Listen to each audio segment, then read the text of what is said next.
সুপ্রিয় দর্শক, আসসালামু আলাইকুম। আশা করি সবাই ভালো আছেন। কিছু বিষয় আপনাদের আজকে বোঝানোর চেষ্টা করব।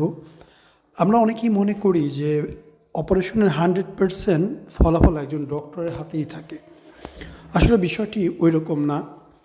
কয়েকটা গুরুত্বপূর্ণ বিষয়ের উপরে একটি ফলাফল নির্ভর করে, যার মধ্যে অন্যতম হচ্ছে একজন অভিজ্ঞ ডক্টরের কাজ। এরপরে হচ্ছে আপনার পরিচর্যা, আপনার স্কিনের ধরন, গাইনোকমাস্টিয়ার সাইজ, সব কিছু যখন পারফেক্ট হবে তখনই একটা পারফেক্ট কাজ আসবে। এর আগে কিন্তু পারফেক্ট হবে না। এই পেশেন্টকে বারবার বোঝাই দেওয়া হচ্ছিল আপনার বডি এই পর্যন্ত গাইনোকমাস্টিয়া, এই পর্যন্ত ফ্যাট, এটা লুজ, এটা নর্মাল, বিষয়গুলো স্পষ্টভাবে বলা হচ্ছিল। তবে 100% ফলাফল কোনোভাবেই কিন্তু কোনো দিনও আসে না, আসা সম্ভবও না।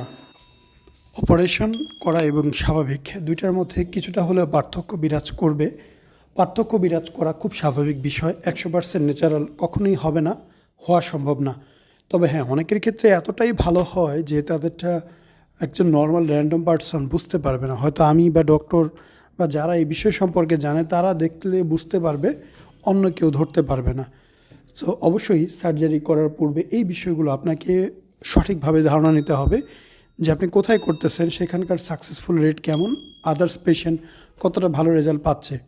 দ্বিতীয়ত, আপনার বডি কন্ডিশন কেমন, আপনার স্কিন ভালো বা লুজ, এটাও আপনার বুঝতে হবে। অনেক পেশেন্ট আছে স্কিন অনেক লুজ, আবার অনেক এমনও পেশেন্ট পায় যাদের মাসেলস এক পাশে খুব বেশি, আরেক পাশে কম। সো এই ভিন্ন ভিন্ন বিষয়গুলো আসলে আমাদেরকে অনেক সময় বিপাকে ফেলে দেয়। দেখা যাচ্ছে পেশেন্ট বলতেছে যে ভাই আমার এই পাশে একটু ওচা, কিন্তু আমি জানি এখানে মাসেল ছাড়া আর কিছু নেই, মাংস ছাড়া আর কিচ্ছু নেই।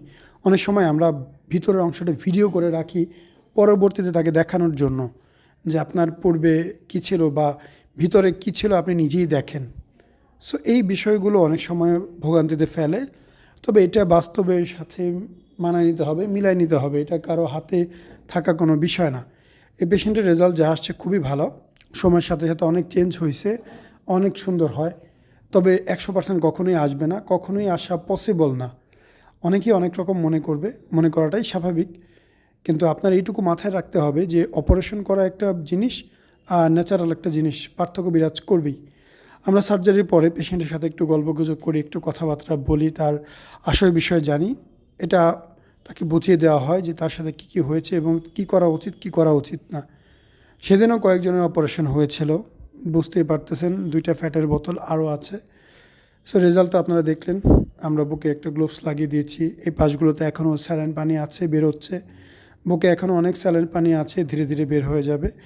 এটুক বের হওয়ার জন্য অবশ্যই আপনাকে ধৈর্য ধরতে হবে, সময় দিতে হবে, কয়েক মাস সময় লাগবে। নিয়মিত একটু ব্যায়াম ট্যায়াম করবেন, হাঁটা চলাফেরা ঠিকঠাক করবেন, খাবার দাবার নিয়ন্ত্রণ করবেন, রেজাল্ট অমায়িক দুর্দান্ত চলে আসবে ইনশাআল্লাহ। অবশ্যই সময় আপনাকে দিতে হবে। আসসালামু আলাইকুম, মোহাম্মদ শাকিল হোসেন বলছি। 2017 সাল থেকে আমরা গাইনোকমাস্টিয়া নিয়ে নিয়মিত কাজ করছি এবং ভিডিও প্রকাশ করছি। এই চ্যানেলে যারা নতুন এসেছেন, আপনাদের কাছে অনুরোধ থাকবে আমাদের এই চ্যানেলটি আপনারা ভালোবাসা দিবেন এবং সাবস্ক্রাইব করবেন। এবং যারা অলরেডি সাবস্ক্রাইব করেছেন তাদেরকে অসংখ্য ধন্যবাদ। আপনারা কমেন্টের মাধ্যমে আপনাদের মতামত জানাবেন। ধন্যবাদ।